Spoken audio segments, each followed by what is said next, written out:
to you through this program that is Kingdom Business Network, a forum where we talk about wealth creation and growth of business. All of you that are in business and probably in employment, you may not be the owner of the business, but there are skills, the important lessons that we bring to you through this program, and will be very, very helpful for your business, for your growth. You could not be a business owner today, but who knows about tomorrow? And all of you that have started small businesses recently, or you're just about to start, or maybe you just have an idea, this is the right forum for you, and I have no doubt you will benefit. So join us and share with your friends and invite them. Let's all walk through this journey together. Well, in our forum today, we are talking about wealth creation because indeed we should be growing in our businesses, in our wealth creation, in our bringing resources together, investments, entrepreneurship. We should be growing because, again, it's not about where you start. And I've met people who start very low, but they don't remain low. It's not a crime to start down there, but again, you don't remain down there for 5, 10 years. So we are teaching you principles, very important principles that are tested, that other people have tried, and they are very successful. That's why we bring you people every week that help you to walk with you and bring you wisdom, because as the Bible teaches that iron sharpens iron, so a man does to another. So, well, we are here not because we know everything, but there's something we know that it can actually bring wisdom, understanding unto you. Because again, I always say, well, nobody has everything, but everybody has something. So I want to bring what I have to you, to increase what you have, to build your knowledge, to bring your understanding to a different level so that you can also help other people in their business. Now, today we are so privileged to have a great man in this nation and the nations of the world, a man that have been in business, in ministry, in the marketplace, a preacher, a minister, a family man. I mean, somebody doing a lot in leadership and teaching and coaching and mentoring young people. So if you are a young person, this is the right forum for you. If you're in business, you really want to grow, somebody that have come from a very humble background to get to the heights of going and traveling all over the world, in every continent of the world, to be able to make a difference. And this is no other but Professor Lucas Jenga. So, Karibu, Professor. How are you doing? I'm doing well, sir. Thank you again for having me in this wonderful studio. Highly appreciated. Thank you. How is life and what has been happening? Yeah, I think things are very positive. From a spiritual point of view, I see a lot of alignment in what people believe is going to happen, but also looking at politically and our state of economy. Those of you who've been following the news, not even the news, those who've been dealing with money, you've seen that your money is starting to have more value. So last week when we were together, I said that hopelessness helps no one. So it's good to encourage people to be hopeful and to encourage people to look at things in the right direction. So yes, it's been an amazing week for me, and really looking forward to greater breakthroughs. So for the last few days, 1 week or so, what has been on top of your mind? I mean, there are always things you are trying to think or pursue or put together. What has been on top of your mind? Actually, not just for a few weeks, but this has lingered in my mind now for a long time about developing a city of return for the diaspora, giving the diaspora community a hope. Because as you may know, for the last over 30 years, the Kenyan in the diaspora have really remitted money back home faithfully, and they have given so much of themselves. And that generation is starting now to get old, is approaching retirement. And I can tell you for free, because I've lived in the diaspora most of my life, that we are not that ready to come and start taking big businesses and buildings in the cities and all that. So what I'm trying to help is a very soft landing for anybody, whether you have any money or you have no money and you live in the diaspora and you want to come back home I'm coming with very tested solutions Okay. that will impact the life of these people. So this has been consistent. So besides working at it and praying about it, I'm doing a lot of practical work, but I'm also letting people know. So every day I'm looking for a new solution. Okay. What else are we going to add in the city that benefits the Kenyan community, the Kenyan economy, but also becomes a safe haven for anybody who have spent their time so long outside this country and they still want to feel they have a peace.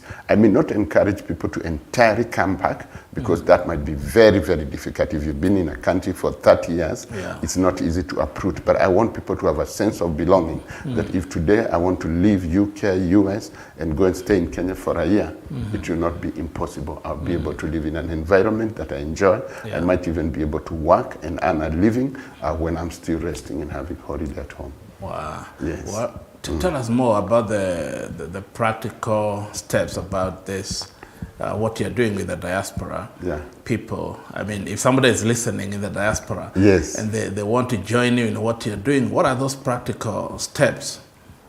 Yeah, so very, very simple practical steps. So first of all, I want people to familiarize themselves with the vision of the City of Return. This is not my personal vision. This is an African-wide vision that is embedded in some of the strategic plans of the African Union to try and bring back people both of African, those are the people who left different African countries and went to work, or those who are African American, African Caribbean, people of African descent, wherever they are in the diaspora. So the first, the city of this kind was initiated in Ghana, and it's in progress. It's called the Wakanda City.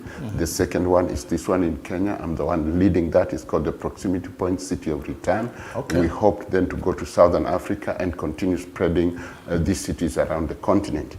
So familiarizing is very important. Number two is becoming a member. We're saying to the people in the diaspora, the only way you can get this information is to take membership. We have 4 categories of membership. The first category is social membership, which is only $100 per year, but that gives you updates, gives you information, gives you opportunities, and you're updated consistently what's happening. The second category is professionals. We're trying to draw as many professionals as possible who have had impact and experience in the diaspora, who can bring back their professionalism into the city, but also into the country. So as you may be aware, we've done World Bank projects, we have done international projects. So when we get these professionals in one place, we are then able to bid for big projects, which needs more of skills and experience than funding. And when we bring these professionals together, then they're able to do that. The third category is traders, people who have good skills in buying and selling, import and export, looking for solutions that then can be brought into the country through the city. And the last category is contractors, people who have construction firms and want to be members of the city. So that's the very basic level of entry. The second level is buying. We're not getting investors yet, but we have a lot of products we are selling. So we have land, we have agricultural activities, we have beachfront properties, we have residential accommodation. So, and we don't sell a theory. We don't say buy and then you get it. We sell what we have. So we have whatever we talk about is what we have. It's something you can come and buy and get it. Other people want to enter into a construction process so that they determine the kind of house they want to live in. Again, we have that solution. And the good news is that all our members, as long as they can support, they can give a proof of earnings, we're giving them 110% mortgages. So you don't really need to have the money. All what you need to have is a way of earning and remitting that money to Kenya. We have partnered with some of the most amazing organizations in this country to drive that process.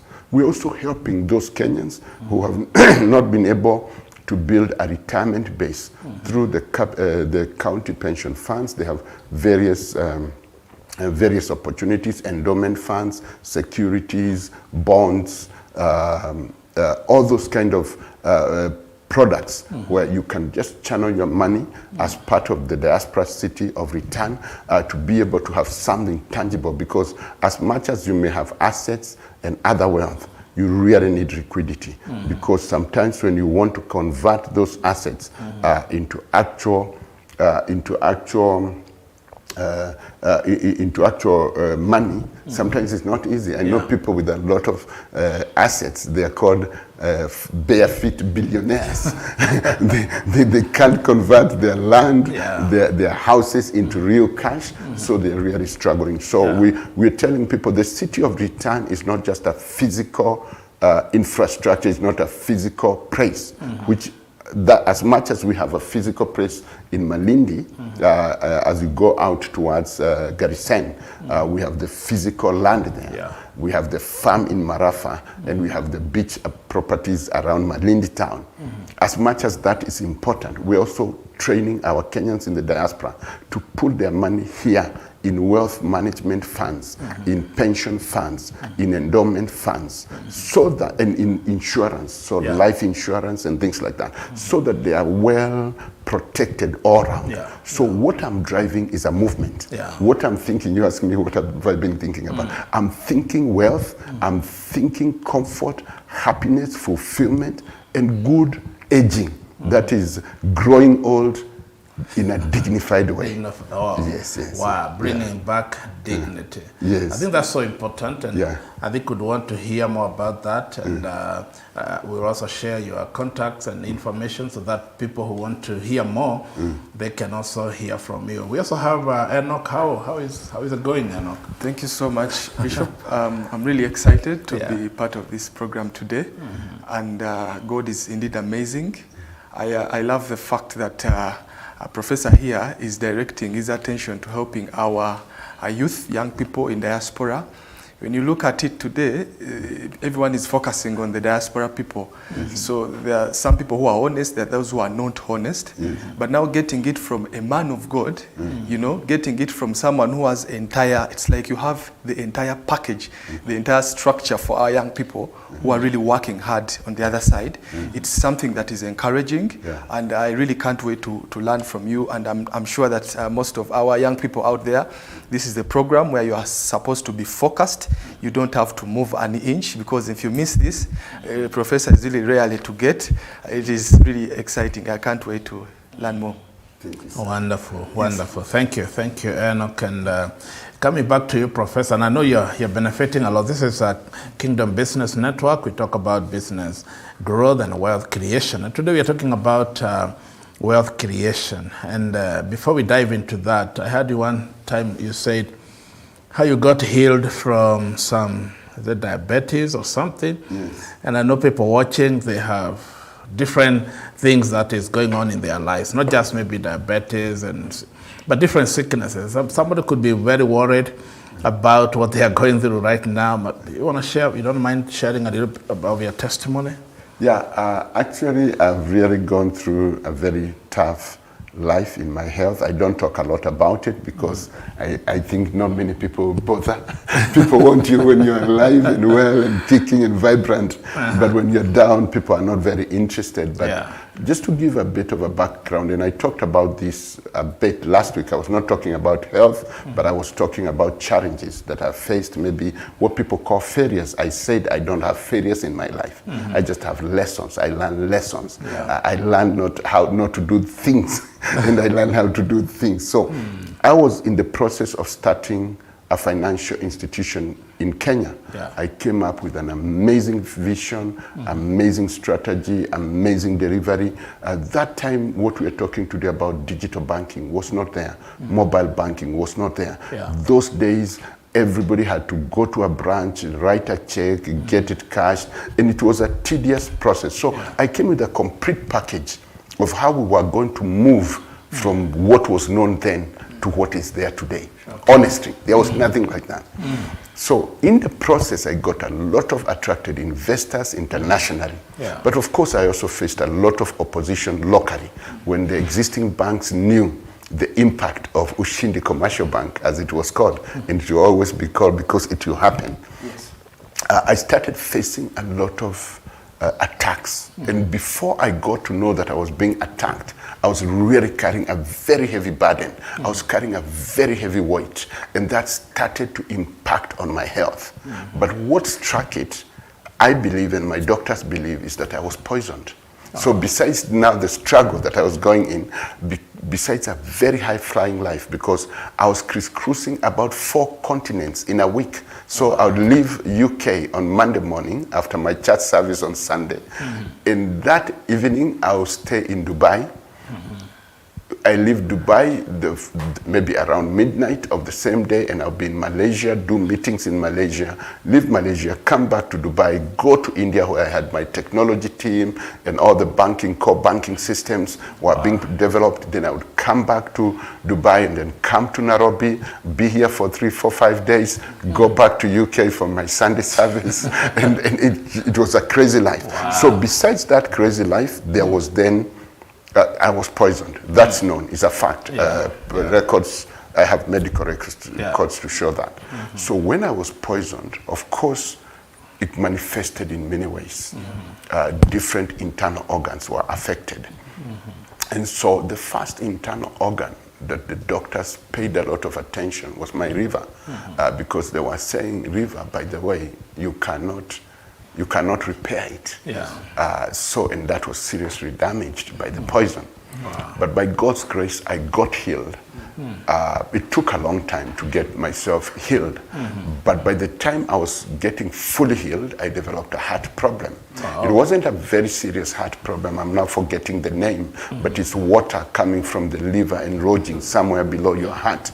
And it was quite a complicated situation. And I must give a lot of credit to my spiritual father, my bishop, Dr. Mark Kariuki, who journeyed with me during this journey. And he just kept on saying, this will come to pass. And he kept on saying, like a cloud, it shall come to pass. And he just called me, visited me in the UK, and spoke to me very positively. So when I was dealing with a heart problem, I got a stroke. But again, amazing, and this is God's grace. He's such an amazing God. The day I got a stroke, I remember I was in my office. I was trying to do a photocopy and collapsed there. And I dialed my phone with one hand. The number to dial in the UK is very simple. It happened, there was an ambulance going past my office. I was taken in quickly. When I got to the hospital, it's a big hospital, it's called Queen Elizabeth Training and Referral Hospital.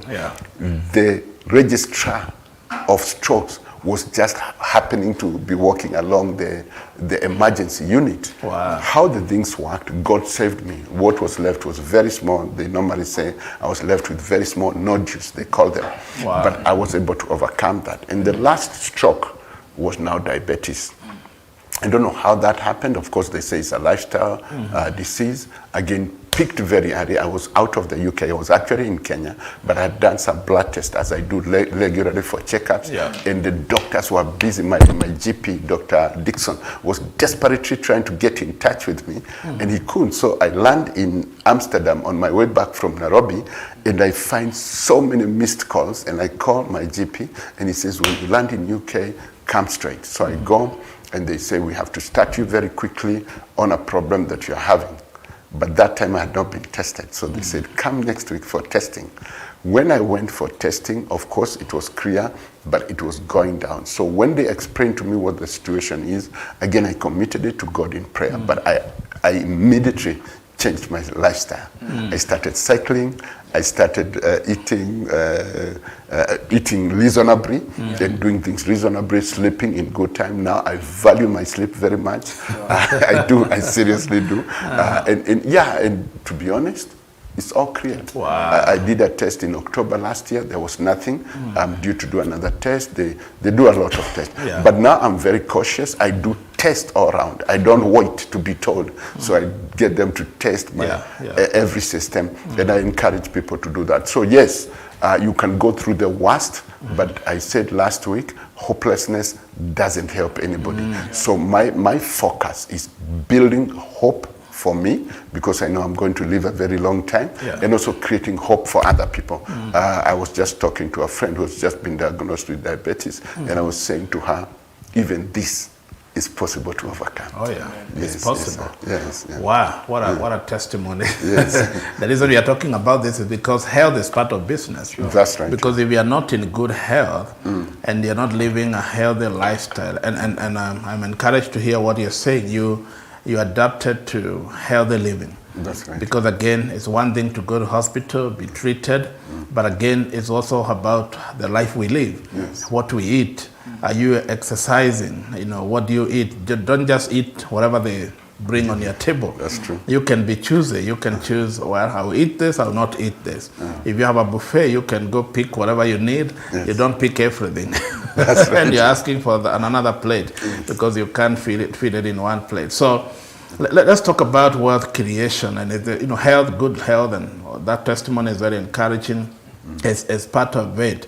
So what are some of those tested, ways and manner that you can look at through your life, through your teaching and coaching and mentorship, that you can say if somebody is in the journey of wealth creation, what are some of the things they need to observe? Thank you. And again, I'm speaking from a pragmatic approach. Although I'm an academic and I have a lot of theories that I can share, amazing books that people can read, but I'm talking as a person who has come from the gutters, lived in a notorious village called Kiamurogi in Nakuru, and I lived on water and honey. Have you ever found why they called it that name? They gave it that because Murogi is a witch. So yeah, I don't think it was theoretically, practically a witch person living in the village, but the people who went there, somehow they became bewitched by the lifestyle. There was a lot of alcohol, criminal, prostitution, and just rough living. Wow. There's still some residues of that. You can still see it when you go to Nakuru. Yeah. Before you get to Nakuru town, before Nakuru blankets, there's still a small residue of that. And I still go back there. I pray for the people. I love the people. I was involved in the transformation of that village. But what I wanted to say, I have hundreds of friends who have come from the same backgrounds. I have a friend who's doing very well. He's in UK just now, but runs an amazing flower farm in Rumuruti, Laikipia. Okay. And again, so this is not a one-person experience. You get these experiences. So where you start does not determine where you end. The Bible says, do not despise the days of humble beginnings. Yeah. So humble beginnings are essential. But we are talking very specifically about creating wealth. Many people shy away, the wealthy and the poor alike. Nobody wants to talk about it. And yet it's a skill, it's something that can be achieved, and it's something that can change our world. I really admire our president, and I talk about him a lot because he has this kind of focus on getting the nation towards a certain direction. And any human being can have the same kind of focus. So the first thing is to determine where you are. What is my current position? Because as you said, Bishop, at the beginning of this session, some people are employed, others are just doing their small things, others have big things. It doesn't matter where you are, but at least you want to go to a better place. You want to move from where you are to another place.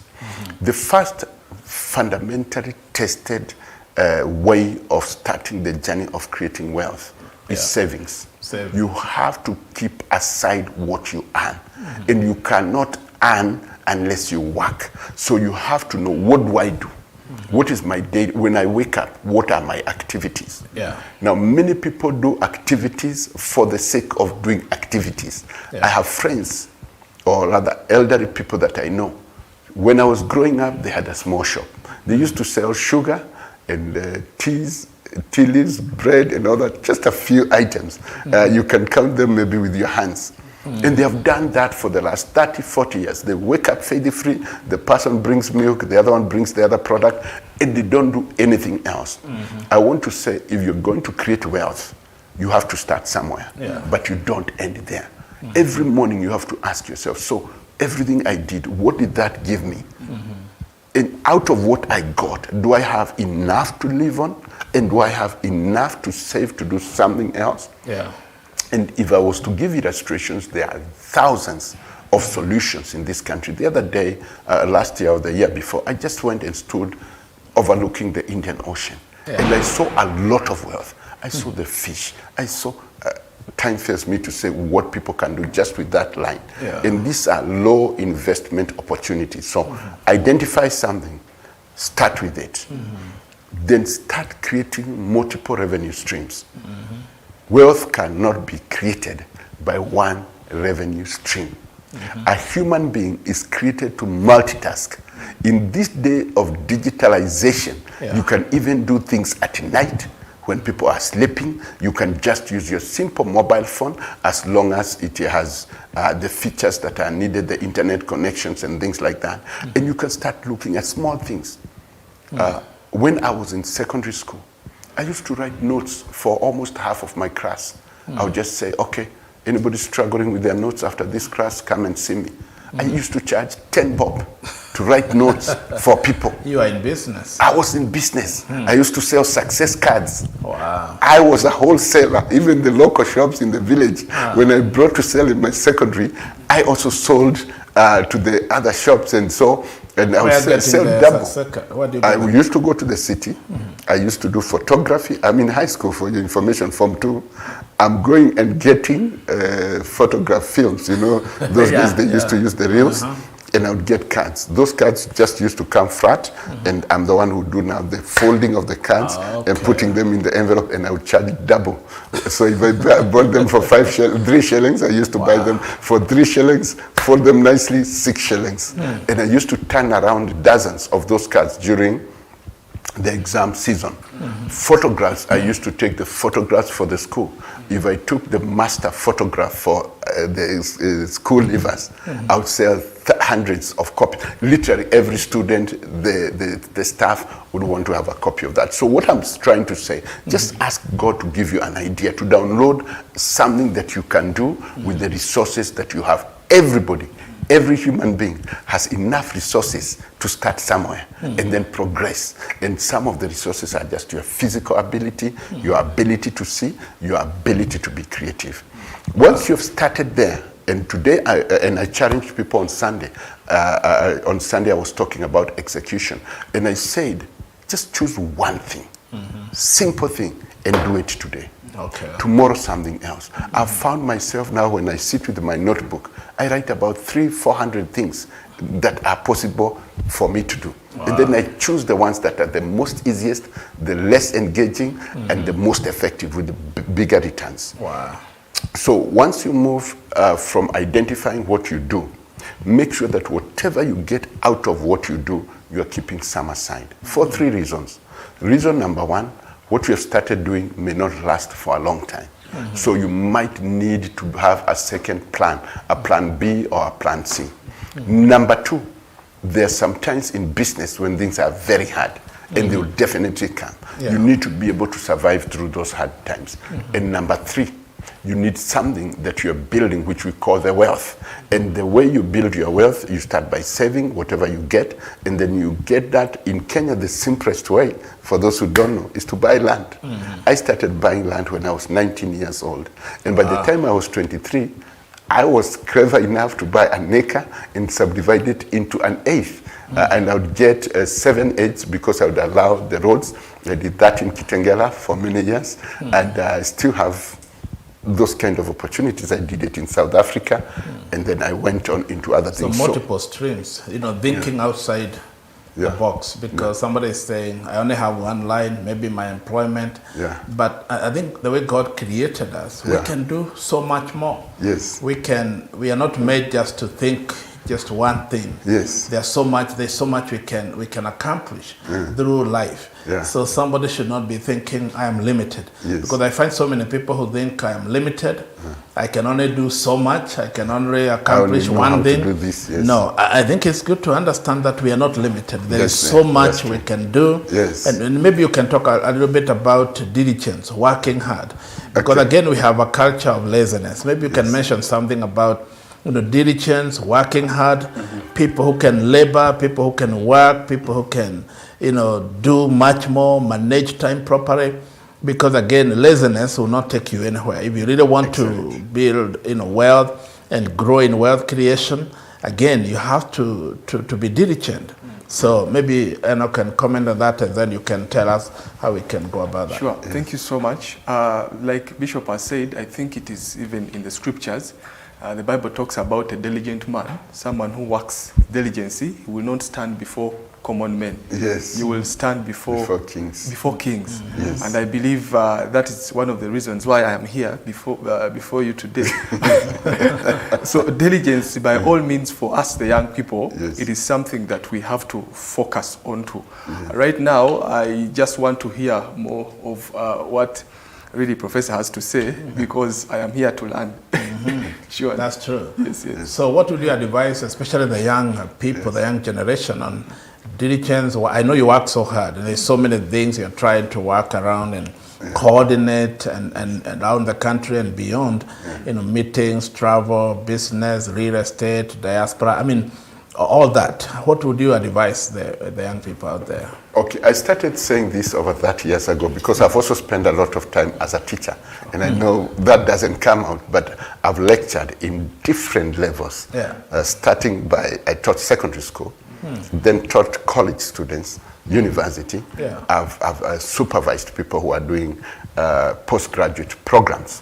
What I tell people is that you can never die by working hard. Okay. You never die by working hard. Okay. So, me, right from the beginning, my parents can tell you, I was not that kind of person who knew how to do social loafing. Social loafing is where you let other people do and you appear as if you're doing with them. I have a lot of pride myself, and that's what I want to say to everybody, in achieving.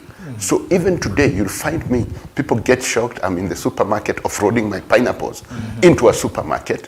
But that's just one of my revenue streams. Maybe I have another 20, 30, 40 revenue streams. But I enjoy doing the physical. Why?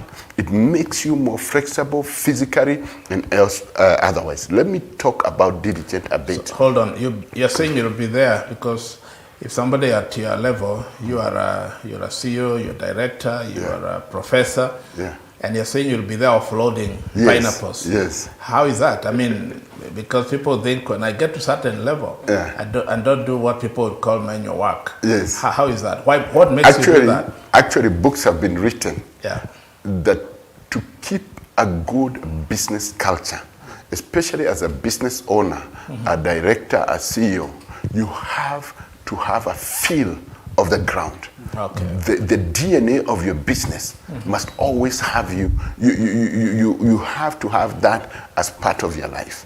But for me, I see it in a totally different way. I want to encourage the ordinary people, anybody doing labor or any kind of work, I want them to know that that's not a curse. Actually, there's joy. It gives, for me, physically, I talked about being physically fit, lifting those crates and putting them where they need to be put, walking around in the farm. I go with my staff, and if they're picking pineapples or whatever they're doing, and I talk to my pineapples. I enjoy that experience. But now, this is a different stage because I choose to do it. I'm talking to people who may not necessarily have the choice, because today I can choose to be in the farm picking pineapples, and tomorrow I could choose to be in the White House. I'm literally going there, so I'm not giving stories. I've been to the Buckingham Palace, so I can be from in the farm highest, to the White House. I can be in the highest levels of the society and still humble. And I'll be with my team in the farm because I like soil, I like mixing with the earth, and I'll be there and enjoying it. But the point I want to say is that there's a narrative of victims. So we are considered to be victims. People see themselves as victims. That's a demonic narrative that shows you that if you are working hard, you are a victim, and you're praying that God will remember you so that you don't have to work as hard as you are working. Now, there's a difference between working hard and having enough resources. So your prayer should not be to stop working hard. Your prayer should be to have enough resources to do what you need to do so that your working hard is not punitive. You don't have to wake up at 4 in the morning because you have to, and finish at 9 in the evening because you have to, but you wake up at 4 in the morning because you enjoy it and you find it fulfilling. I do. I wake up to pray. I enjoy it. I do things that many people don't do. So by the time ordinary majority of the people are waking up, maybe I've done a day's job in terms of thinking, in terms of writing, in terms of planning, in terms of documentation. So people say, let's meet at 7. I've finished my day's work. Wow. I can enjoy the rest of the day. I can choose what I want to do. But this didn't start now. At the age of 19, I was running a restaurant. It was called Mofrant Restaurant. I used... It's called what? Mofrant. Mofrant. Okay, we'll come back. You'll tell us more about Mofrant Restaurant. Wow, Professor is so loaded. It's so much we are learning from you. Yes. I mean, a lot of experience, and I believe there are so many people, especially the younger generation, who are getting help. We're going to take 1 minute break, and we'll be right back, and you tell us about the you call it Mofrant? Mofrant Restaurant, yes. And how he was running this, and we'll be right back. Thank you. Please keep us company, and I believe you are learning so much. Let's take a 1 minute break. Thank you. Thank you.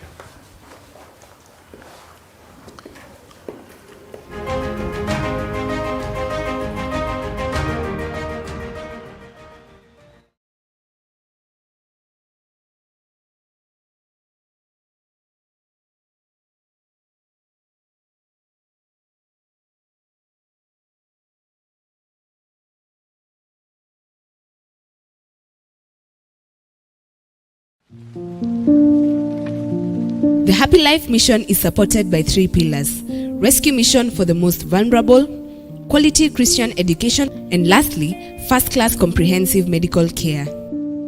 Under the rescue mission is the Happy Life Children's Home. Well, in the year 2002, we decided we want to jump in, we want to go and begin to help these children. Well, little did we know the need was even greater than we thought. There were 5, there were 10, there were 20, there were 100, 200, and now we are talking of close to 1,000 children that have been rescued through Happy Life Children's Home. The Happy Life mission first and foremost started as Happy Life Children's Home, and I want to tell you that in the 20 years that we have rescued children, I have seen children come in all shapes and in all conditions, and it is amazing how much a transformation we see in these children. The Nairobi campus has babies from the age of 0 to 3 years. Most of the children that come to Happy Life Children's Home come without a name.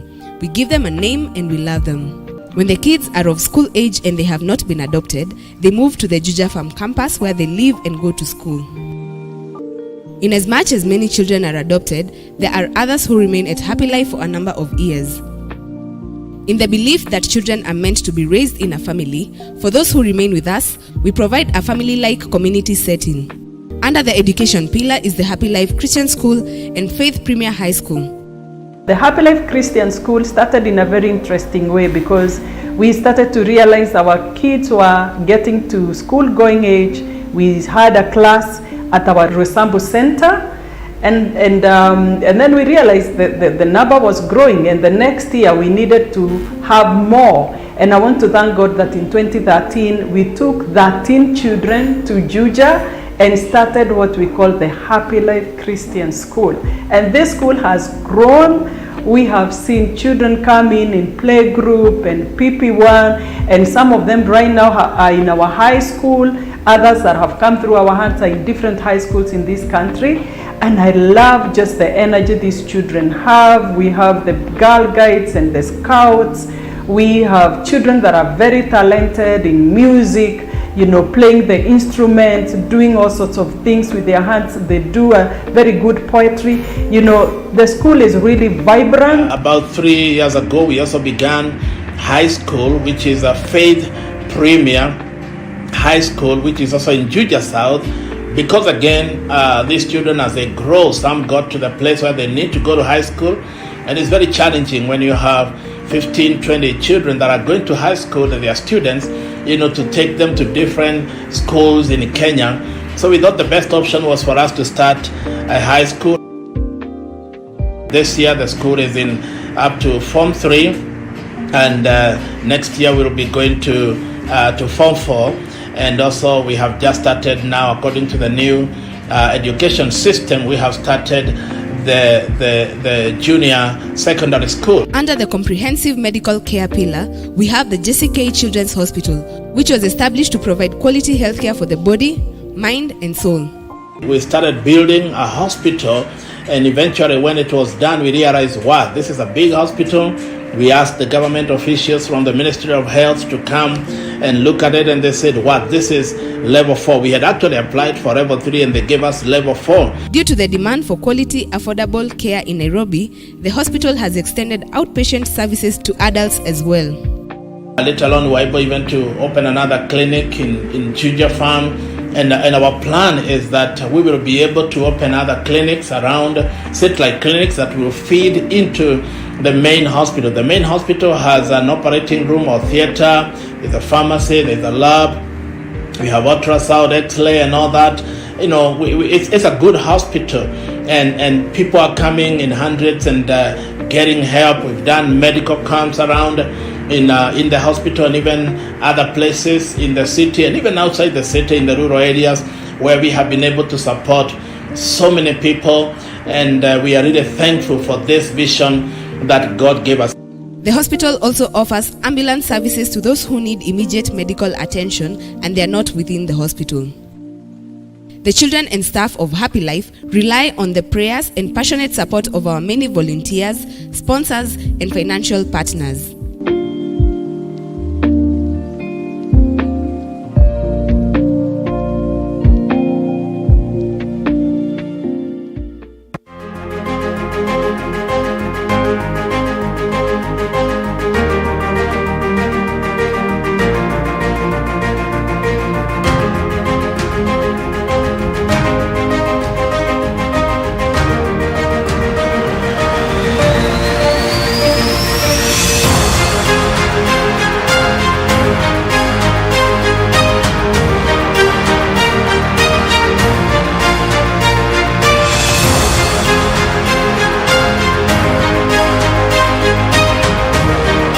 Wow, welcome back, and this is Kingdom Business Network, where we talk about wealth creation and growth of your business.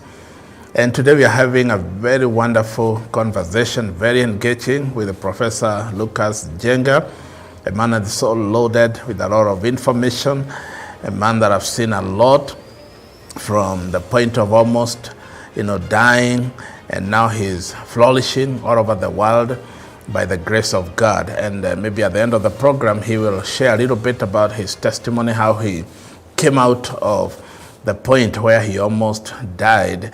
And here he is, after going through many challenges, tragedies, he is back here. Welcome back, Professor. And before we went for break, you're talking about the Morfran Hotel. Yeah. And tell us a little bit what brought you here and what was going on then.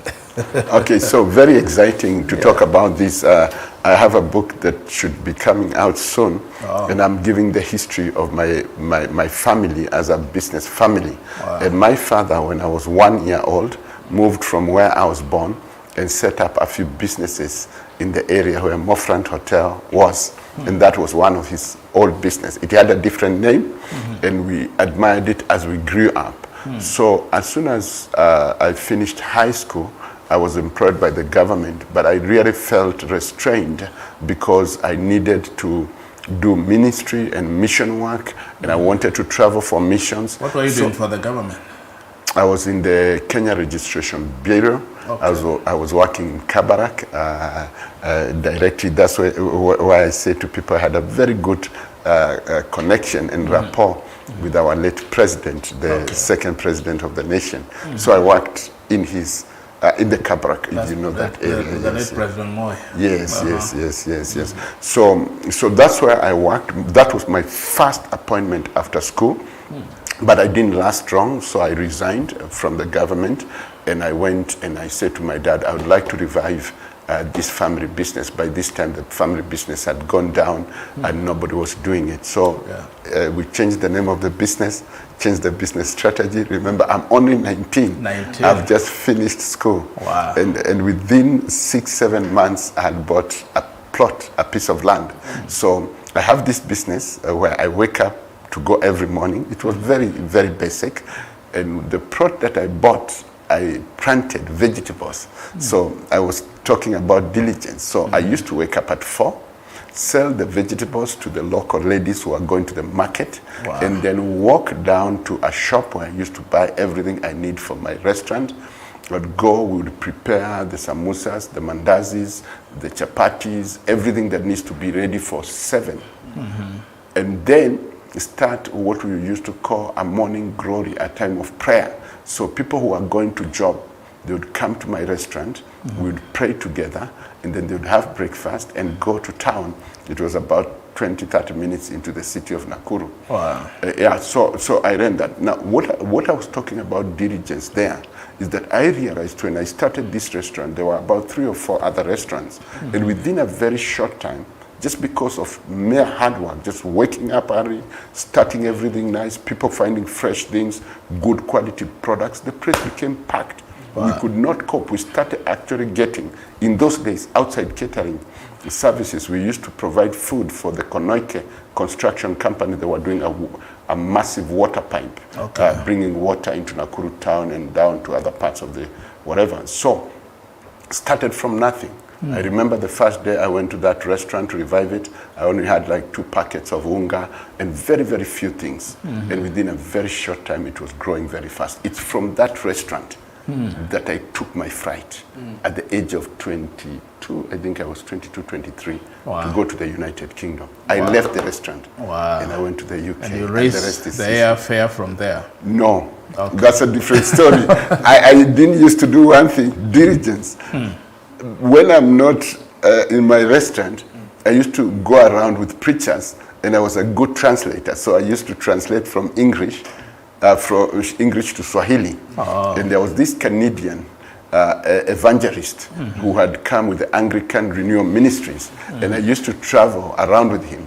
And he recommended me to the minister in St. Stephen's, Jogorod, who was then called Canon Amimo, to be one of the people who should be sponsored to go overseas. And so that's how I was sponsored through. This is still from your diligence, because what I'm hearing you say is that you're even translating. I mean, it's still working hard. Very hard. You know, you're an interpreter here, you're in ministry, you're in small businesses here and there. So you're working hard. So, you know, working hard pays, diligence pays. And it's very biblical. And it gives you opportunities. But it also makes you active, it makes you vibrant, it makes you positive, because you can't work hard when you have a negative approach, when you have no hope. Hopelessness makes people not wake up in the morning. They have nothing to wake up to. So for me, there's no way I can go to bed without having something to wake up to.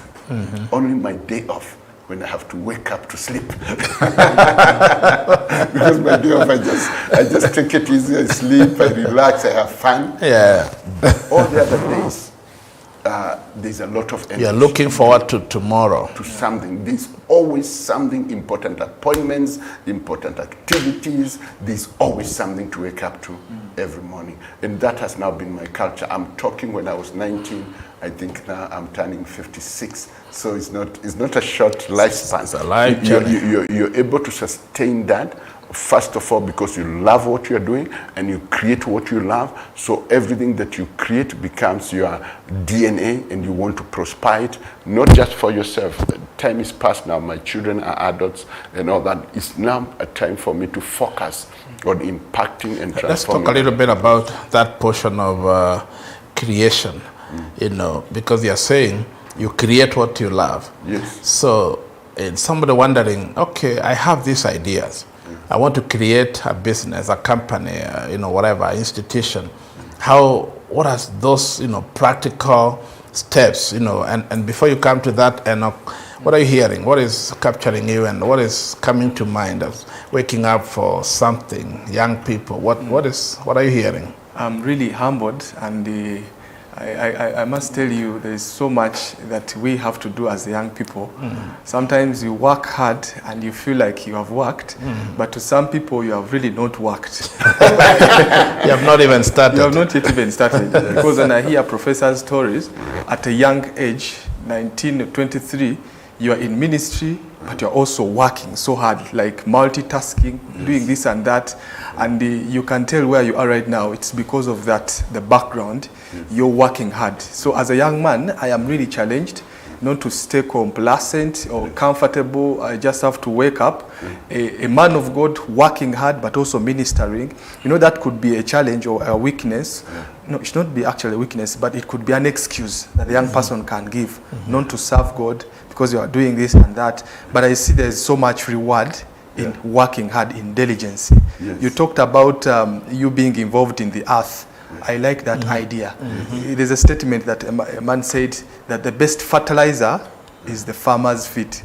That's right. That's right. You know, so it is important to be connected to the earth. It is. I think that is when the blessing of God also comes in. Yes. We are working on a program of the PKI.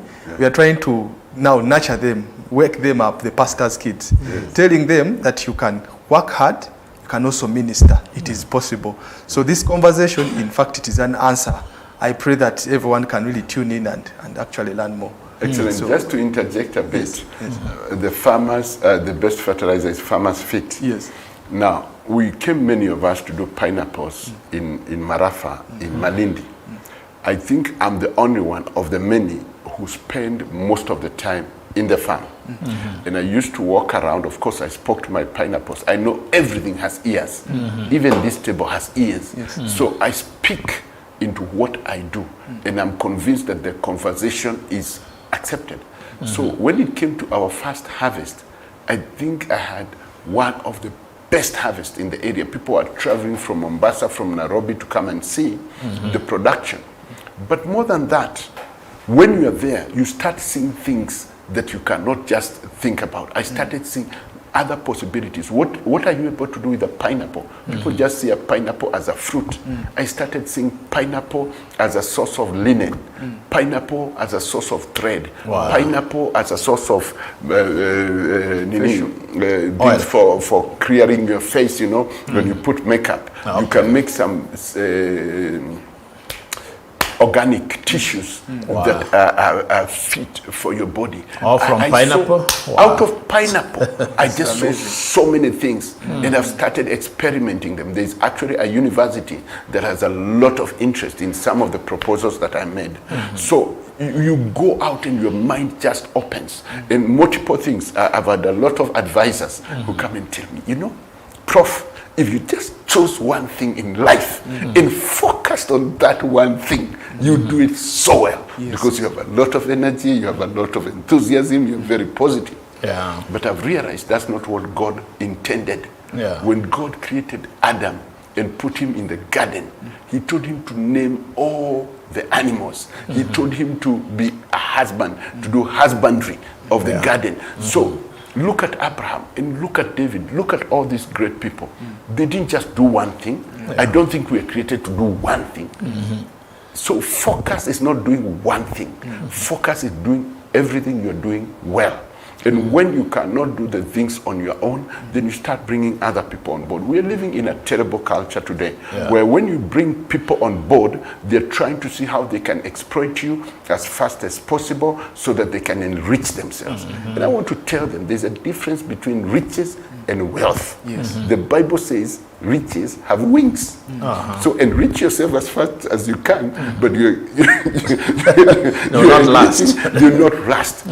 But if you are long-term thinking, and you said something very interesting, that somebody tries a bait and then they think they have taken so long.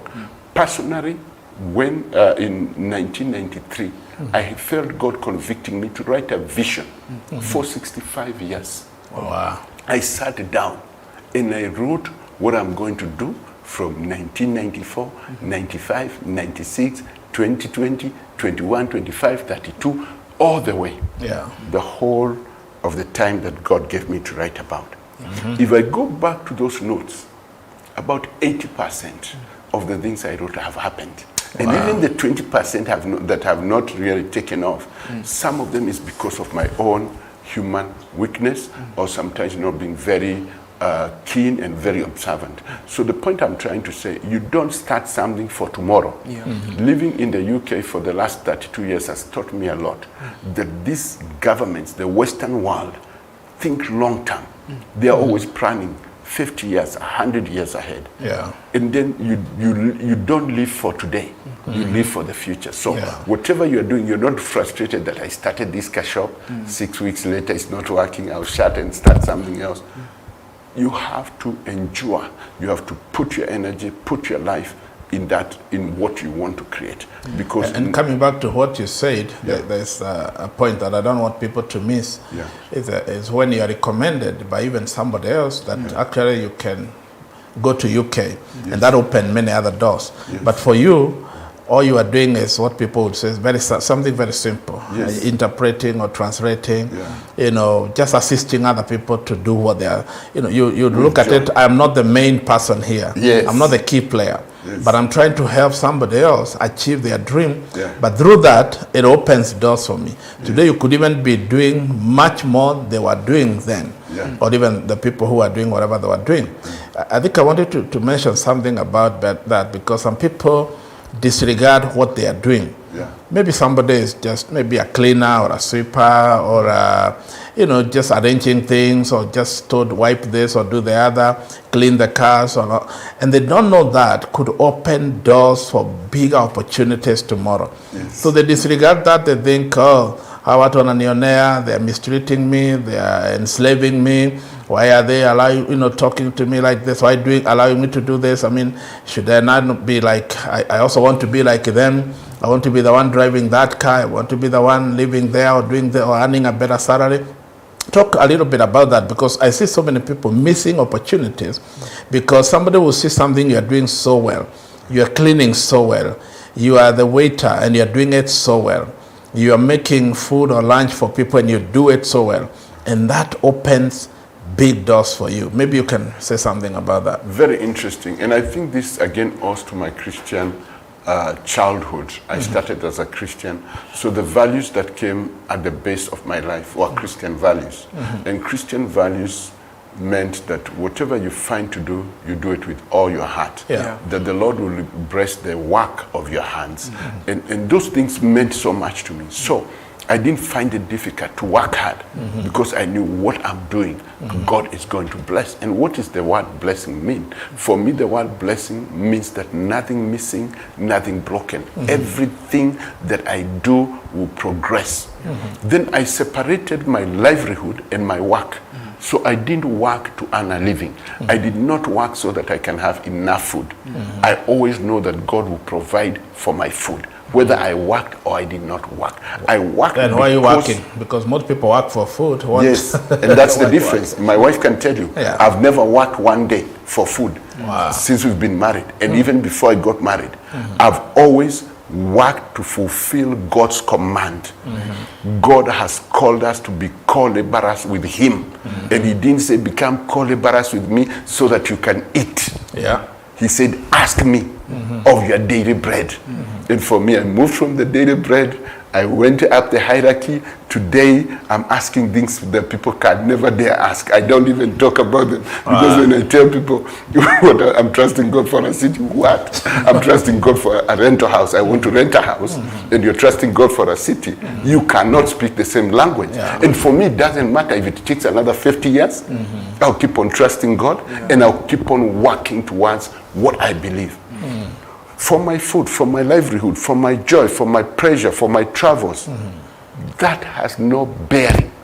If I need to go to UK today, I don't have to wake up and work tomorrow. I have provision for that. Of course, I'm saying that with many years of hard work, many years of resource mobilization, many years of multiple stream of revenue.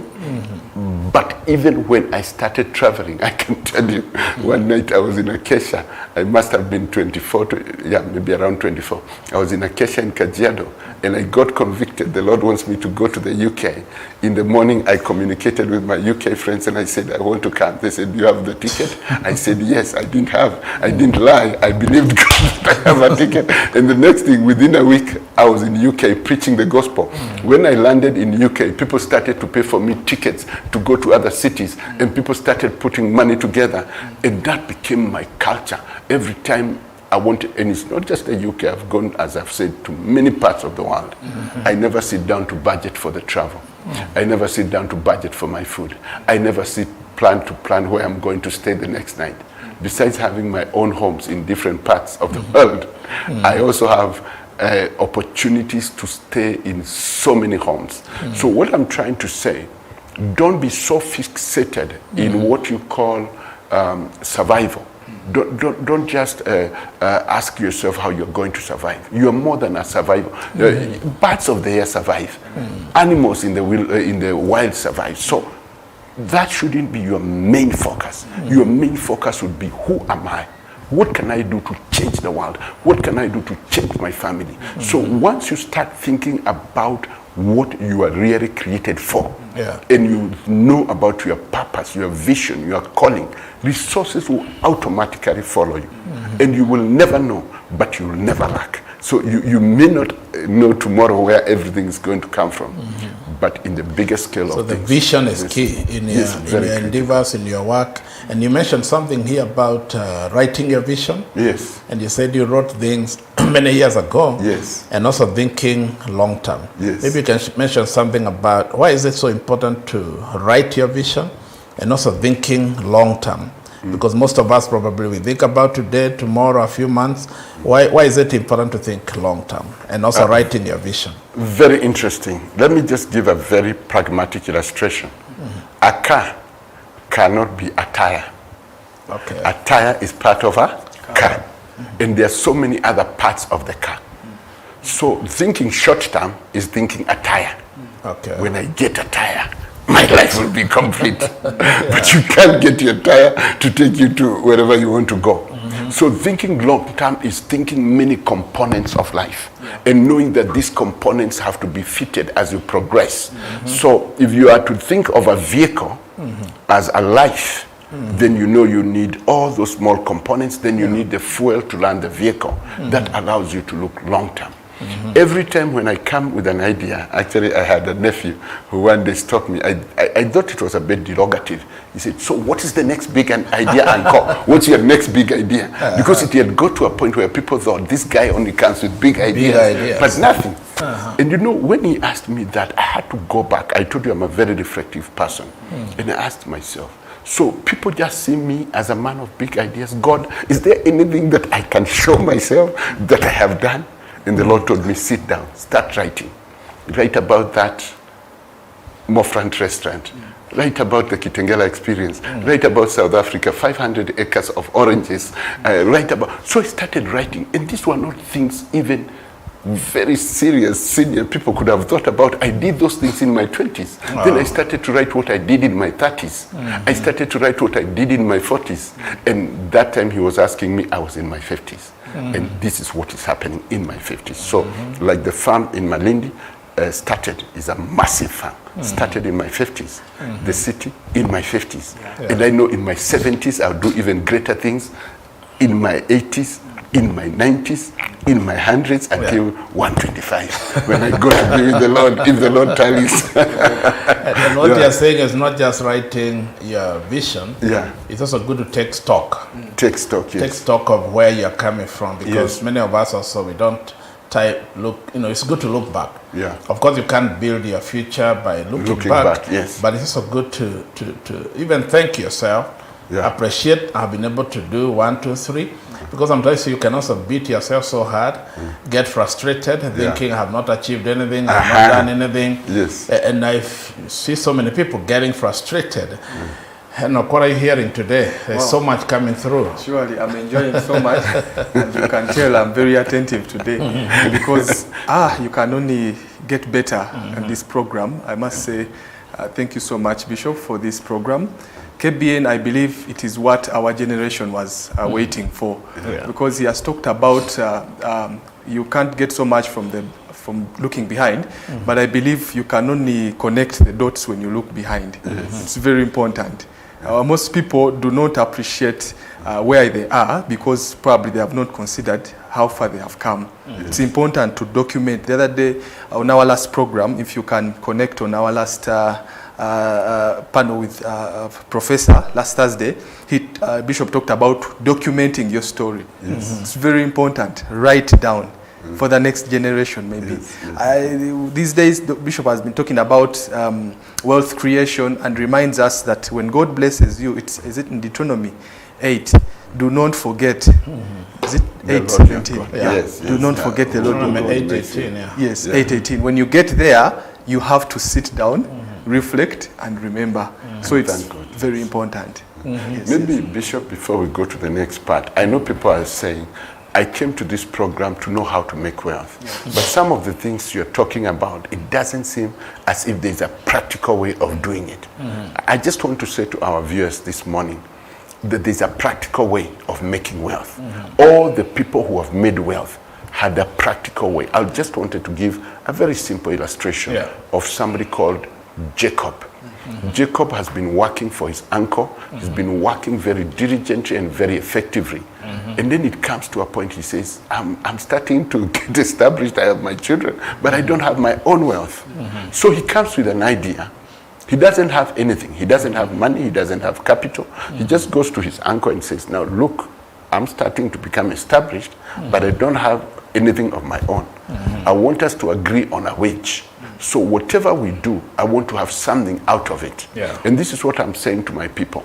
You could be employed. You could be a self-driven entrepreneur, or whatever you are. You have to sit down and say, where I'm getting, I need to have to start having my own resources. And that's always a starting point. You have to start it in your mind. You have to come into a position of cognizance. You have to come in a point of appreciation that where you are is not where you need to be. Wealth creation is a very intentional and a very deliberate move. And it's not an evil move. It's not an evil move. Our God is a wealthy God. And he wants people to create wealth. He wants people to live better lives. What I wanted to say in those practical aspects, sometimes you have to take a big move. You have to leave from your kindred. You leave your own people and ask God, where can I go? And sometimes you don't have to hear a voice from heaven, but you can practically look into this nation and say, Nairobi is overcrowded. Machakos, Kitengela is all overcrowded. I'm now going to go to Turkana and I'm going to start there. I'm going to go to Wajir or to Mandela. Just go. You'll not die. In going, there's even better opportunities. Yesterday, we saw my niece off into Dubai. She's a young girl in her early 20s. But I believe she has left this country at the age that I left. She didn't live with much. But she had faith. She kept on saying to me, Uncle, I want to go overseas. I want to go overseas. I didn't do much to help her. But her positive attitude put everybody just small ideas, small things here and there, and she's off the country. So you have to do something that you have not done to be where you need to be. Wealth is also something that can be monitored. And you don't start by making $1 million on day one. Maybe that 100 shillings extra that you didn't have yesterday is your new wealth in your journey of accumulating it. It only becomes a wealth when it's set aside. As long as it's for consumption and recurrent expenses, that is not wealth, that's riches. Those are things that you get and they can get their wings and go. It's when you put it aside, invest it, and let it grow on its own. It becomes organic, it has its own growth. I look at every stage I've talked about when I was in my 20s, my 30s. Today I can show you that's what I invested when I was in my 20s. That's what I invested when I was in my 30s. That's what I did when I was in my 40s. And it's aside. I can't even think of selling them because I have a lot of pride in what I did at those stages. When there was what we called economic breakthrough in the UK before the recession, there was a lot of money available. And what I used to do, instead of getting money, I used to take loans and buy houses. I took mortgages. And then I would be with this mortgage for about 2-3 years. And I would go back to the bank and I would remortgage that property. The money that I remortgaged that property would be enough to come and buy a complete property in Kenya cash. So this is just creativity. Wherever you are, there's something. And you don't need to have an external advisor. You just need to be thoughtful. You need to observe. You need to read and you need to document. I loved yesterday, I slept very late because when the news were going on, I was having a Bible study. So I had to put the news on hold because I wanted to follow the story of Moses Kuria about what this country is going to do. And I came out before Moses Kuria finished speaking at 11:30 at night, which for me was 1:30 a.m., going to 2. When Moses Kuria stopped talking, I had already come up with 12 business ideas that are aligned with the government vision. And I'm going to align them with our city and make sure that what he was saying yesterday feeds into the climate of this country's prosperity and gives us wealth. So in other words, don't be ignorant of what is happening in the nation, in the world, in the business. Yes. There are many people who listen just to the news, what we call the news. Oh, accidents, whatever, people, whatever is happening out there. The very sensational news. Yeah. When it comes to business, they change the channel. They switch off. If somebody is talking about business, investments, they change the channel. But what you're saying, people should not be ignorant. Wow, our time is gone, but we're almost done. But somebody is asking here, somebody by the name Frederick, is it advisable to invest in forex trading market as a Christian? Maybe we can answer this question. There are 3 of them, just in a very short form. Forex trading market, what would you say? Interesting, very, very interesting. Forex trading as a business is a good business. But this what has come up, which is really not forex trading, is the casino, where people are being told to bid and put money and speculate and things like that. And that has become very, very prevalent in the country. And it's infiltrating the forex industry. And I'm actually in the last 2 days or casino is not the one we know for gambling and all it's that. gambling. So there's a lot of gambling now that's happening in forex. In forex? Now, Okay, especially when the dollar started to fluctuate a lot and it was going up and people were being told, oh, this thing will keep on going. And so the market of forex trading, as I talk to you now in Kenya, is very much infiltrated by gambling.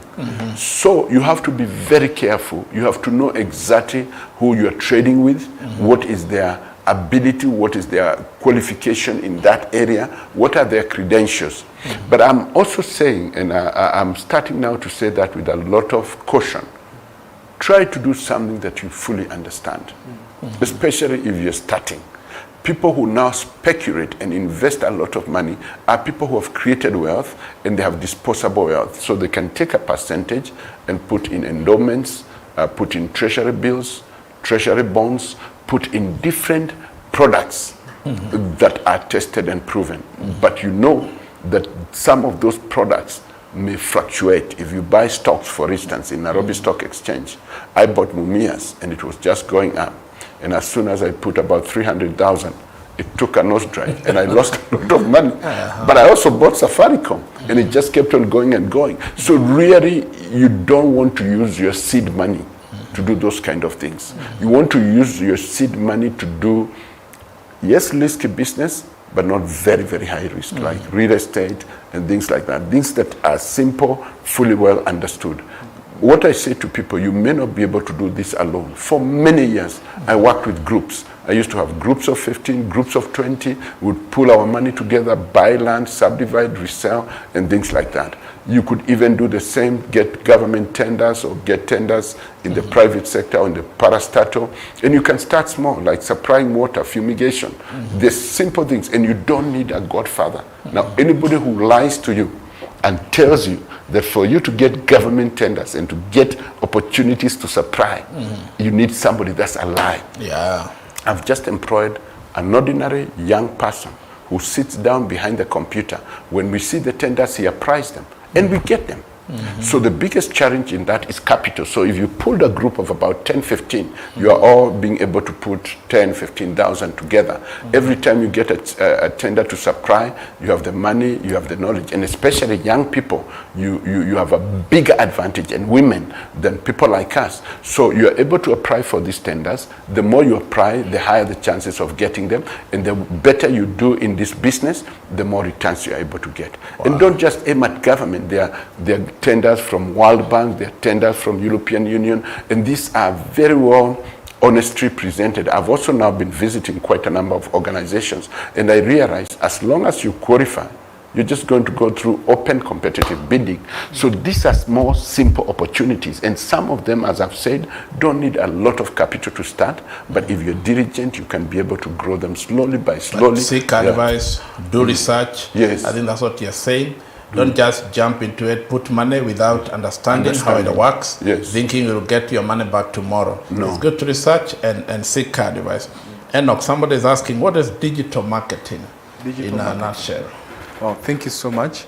That is a good one, because lately, most of the people who are into selling things, selling stuff, face a challenge of really maximizing their sales, because probably they are not exposed to the other side of marketing.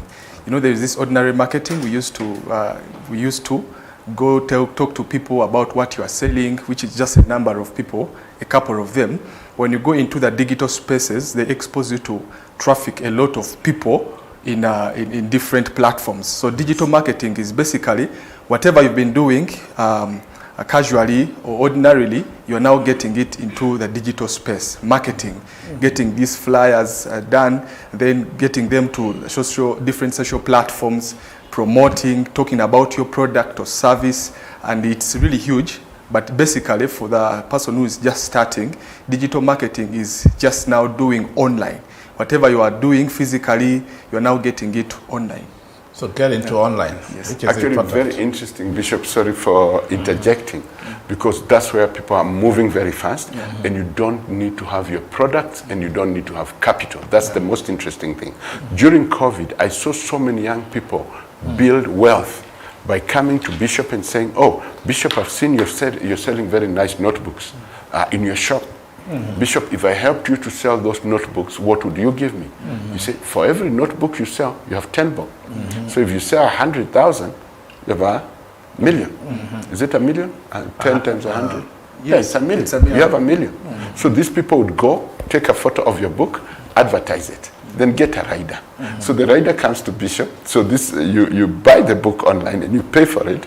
The rider comes to Bishop, picks the book and delivers. So the person doing the digital business is not even connected because he has some reliable riders who are delivering the products. But upscale that to real estate, upscale it even to houses and everything. In a house at the moment, you can easily make $500,000 if you're selling a big house or things like that. So what young people It's are not doing, your own house. Yes, they're going to construction companies and saying, I would like to give you a free service. And the service is to take very good videos of your complex and to take all the information. In as far as you're also going to allow me to sell your products at agreed commission. So say 3%. A house is 30 million. You're going to get 3%. So these people, they put them in social media. They bring the client until it's a lawyer-to-lawyer deal. You have an agreement through your lawyer that when the person pays, this young person is going to get 3%. I've seen people make money through that.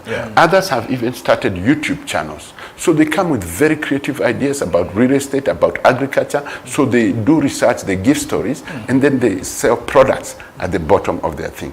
But now that we are talking about that, I would like, if you don't mind, to tell people that the diaspora community is so much willing to help our young people to upscale in their digital activities. In April, from the 11th to the 13th of April 2024, we have a digital, or what we are calling a tech symposium in Malindi. And I want to offer the audience here, if you applied through this, the cost for attending the conference is $350. But I'm happy to give the first 20 people who are going to apply here free, young people, that's below the age of 29. Maybe let's go to 35. Anybody from 35 and below who want to attend the tech symposium that we are hosting in Malindi from the 11th to the 13th of April. Come and meet with international experts. Our keynote speaker is the CIO, that is City Information Officer, who leads one of the fastest growing smart cities in Ohio, Dublin. He'll be the keynote speaker. We're going to have ministers, we're going cabinet secretaries, PSs. We're going to have experts in different fields. Anybody who'd like to learn more and engage and maybe get opportunities to work for international companies, that's your opportunity. The first 20, I'll give them free, or they'll have to travel, find accommodation in Malindi, and I'll give them free. But they need to apply through this channel. They have to apply through this channel. The cost is $350. They'll get that for free. 20 to apply the first one. That's an opportunity. So you can, through the channel, you can give them the contact. But for anybody from the diaspora who is in Kenya or visiting Kenya or who will be visiting around that time, please come for this. It has amazing opportunities to work with the government, opportunities to work with tech companies. We have invited Safaricom, LG, think of all the big companies in this country, and we are going to be collaborating with financial institutions, and we'll be giving the diaspora people and the local people opportunities to enter into that space of digital. Again, the date is April 11th. 11th is arrival.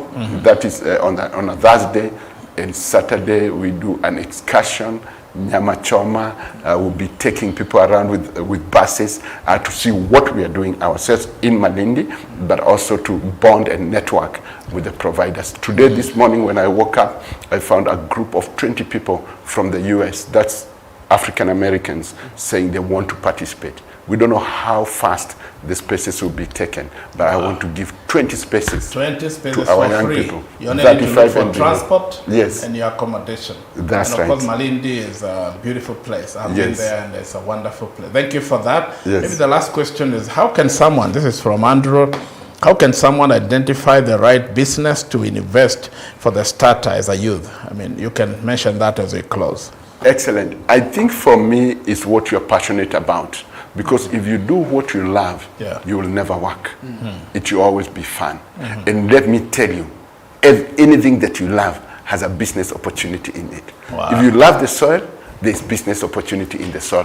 The current major business in the soil at the moment is not to grow things, is to produce seeds and seedlings. So what you do, say garlic is a very expensive seedling product. You go, you get approved by KEVIS by, of course, learning the basics. And then you start now maturing and growing and breaking dormancy of garlic. That's a business. So, and you can think of any other seedlings all along, from trees, mangoes, from vegetables and everything. The other way to identify the business is to look at the resources. Maybe your father is in taxi business or whatever business they're in, and you can say, Dad, I'm not a driver, I don't have a driving license, but I can help in promoting the business in a condition you give me a cut of all the customers I bring. So you really don't have to have anything to start a business. You just need to have your brains, and they have to be working. The right frame of mind. The right frame of mind, and then continue. So what I would say in summary is that you need to love what you do. You need to look for what is available around you, and you need to look for a problem that you can solve. What is that problem? Is it littering around your area? Is it noise making? Is it water shortages? Is it fruit? What is it that is a need? Address that need, and you're already in Solve business. a problem and you're in business. Yes. Wow, our time doesn't allow us to continue. Not that we don't have more information. And now, what is your final comment? Well, I'm so charged up. That is what I have to say. That you can't be part of this panel and you remain dormant. You just have to do something. One thing I've learned is that whatever you start, it will succeed. Yes. Now, with the right information, with the right kind of mentorship, the sky is the limit. I love the fact that Professor has given us a chance to be part of this training that is coming up. I want to encourage everyone, actually anyone who is in our generation, if you want to expand your knowledge in marketing, selling, you need to understand how these digital spaces work. And April is the best time for you to start. Maybe you have not been exposed to such platforms or whatever. It is not so much to invest in, but knowledge is key. Knowledge is everything. On this panel, we have always talked about ignorance as not being bliss. It's not, ignorance is not bliss. Knowledge is very key. People learn people get better because of knowledge. So the information you know is going to inform your decisions and the very many other things. I can't wait to be part of that training. Thank you so much, and God bless you. Thank you so much. I want to ask Professor Lucas to give us his final comment, and I promise people out there you can comment about how you came through those struggles, the challenges, almost near-death experience. In a minute, if you can compress that. Thank you. I like that. I like pressure. So I'll compress. So let me start with my journey. I always have believed that I'm the star in my movie. I have a movie that people are watching, and that's I'm the star. And the movie cannot be complete. The star cannot die before the end of the movie. Wow. So there's things that I know, even if they touch me, they affect me, they're just passing clouds. And so I'm so determined to live, and to live a full life, and to change people's lives. Coming back to wealth creation, this is an idea that I developed when I was young. I was in secondary school. I think I started getting excited about being wealthy when I was in Form 1. I remember my mathematics teacher, he was called Businje.